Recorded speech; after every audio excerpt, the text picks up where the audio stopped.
Dear friends, Rabbi Shneur Zalman, the founder of Chabad, the author of the book of Tanya, once posed a question to his students. And he said that the Torah tells us about two loves someone must possess.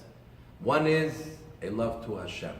Every Jew must love Hashem, as we read in the Shema. And the other is, v'ahavta l'reacha kamocha, you have to love a fellow Jew. And he asked, which one is more important? To love God or to love your fellow Jew? They all jumped up and said, Rebbe, there's absolutely no doubt. Loving God is the greatest, the most important thing that a person can achieve. And we all hope to achieve that feeling of love. But Rabbi Shneur Zalman answered, wrong. To love a fellow Jew is greater. Because God himself loves every single Jew. Every Jew, no matter how they live their life, is so precious and beautiful to God. This week, in the portion of the Torah, Achrei Mos Kedoshim, we read the verse, v'ahavta l'reacha kamocha. Love your fellow Jew like you love yourself. There is no greater achievement that we can achieve than to love each other like we love ourselves. To feel for each other as we are a true brother and sister. We are one family. We are one unit. All the Jews together make up a complete unit of the Jewish people.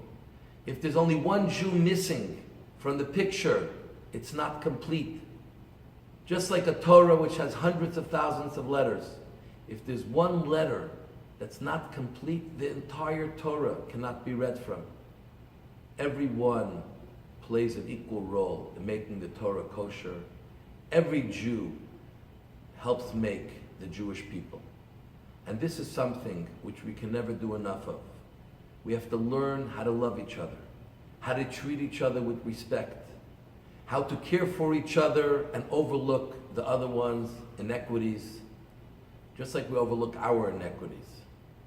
And God promises all the Jewish people, Barcheinu Avinu Kulanu Ka'echad.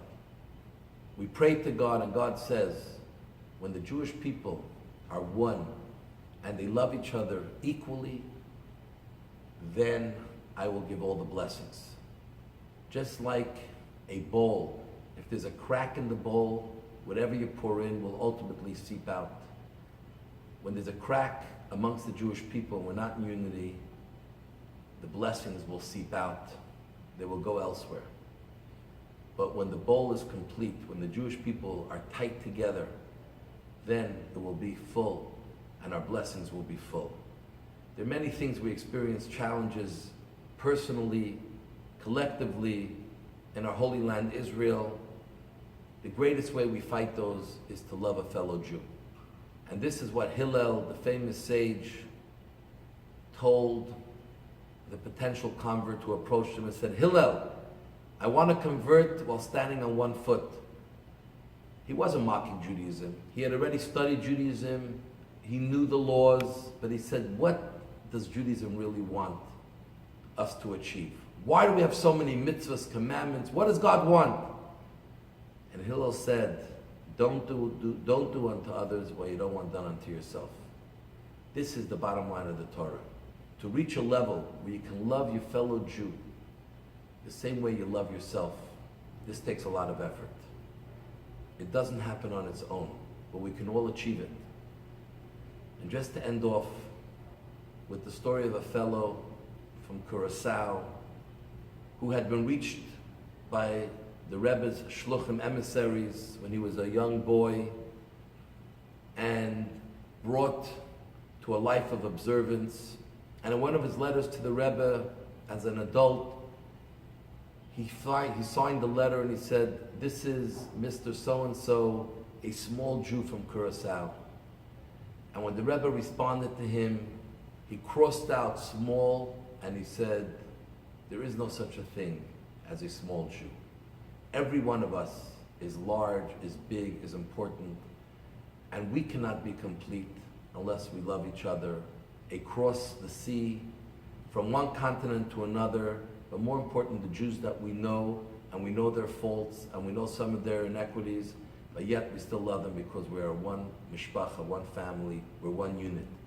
May God help that through excelling in Ahavat Yisrael and love of a fellow Jew, will bring down all the blessings for all of us today, in our particular lives, individual lives, in the collective lives, in Israel, and the ultimate blessing, the coming of Mashiach quickly in our days. May it happen very, very soon. I want to wish you all a Shabbat Shalom. Love you all. For those in Montreal, candle lighting time is 7:47.